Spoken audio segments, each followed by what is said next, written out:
Wake up. Entry 14.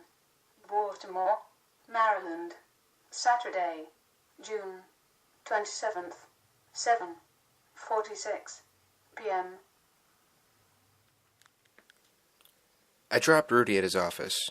As he got out of the car, he said, "Joe, I know how obsessive you can get about these things." "Me?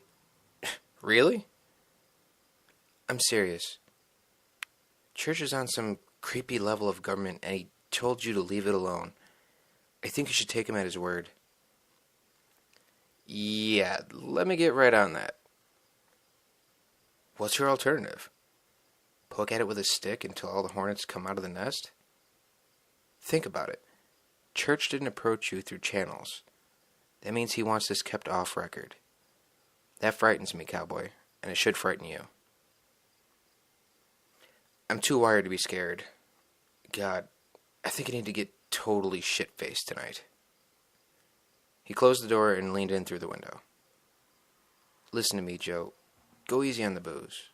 No screwing around. You've experienced 2 major traumas in only a few days. No matter how much of a macho facade you put on, I know that killing those men at the warehouse had to do you some damage. They dealt the play.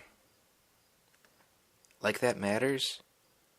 Just because they were doing something immoral doesn't take away your emotional connection to it. This isn't to say that you were in any way wrong. I mean, God knows I hope I would have had the physical and moral courage to do what you did in there. You're a white hat, Joe, but that comes with a price tag. You have a heart and a mind, and pretty soon you're going to have to open up those doors and take a close look at what kind of damage is there as a result of this." I said nothing.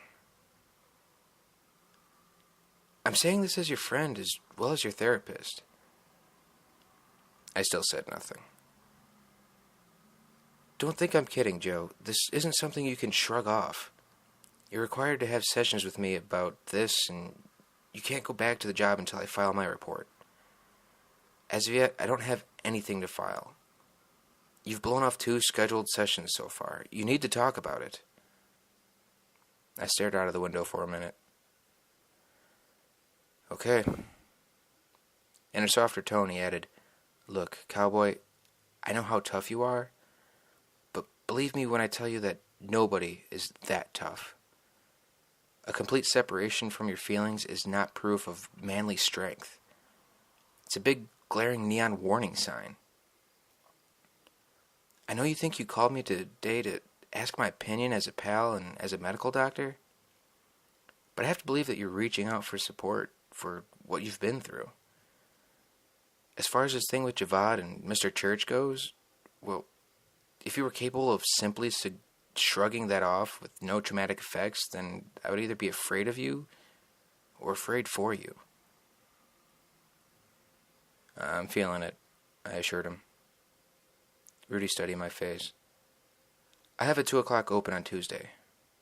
I sighed. "Yeah, okay. Tuesday at 2. He nodded, pleased. "Bring Starbucks." "Sure. What do you want?" "My usual. Iced half-calf, ristretto, quad grande, 2-pump raspberry, 2% no-whip, light ice with caramel drizzle, and 3.5 pumps of white mocha." "Is any of that actually coffee?" "More or less." "And you think I'm damaged?" "Great." He stepped back and I drove off. I could see in the rearview that he watched me all the way out of the parking lot.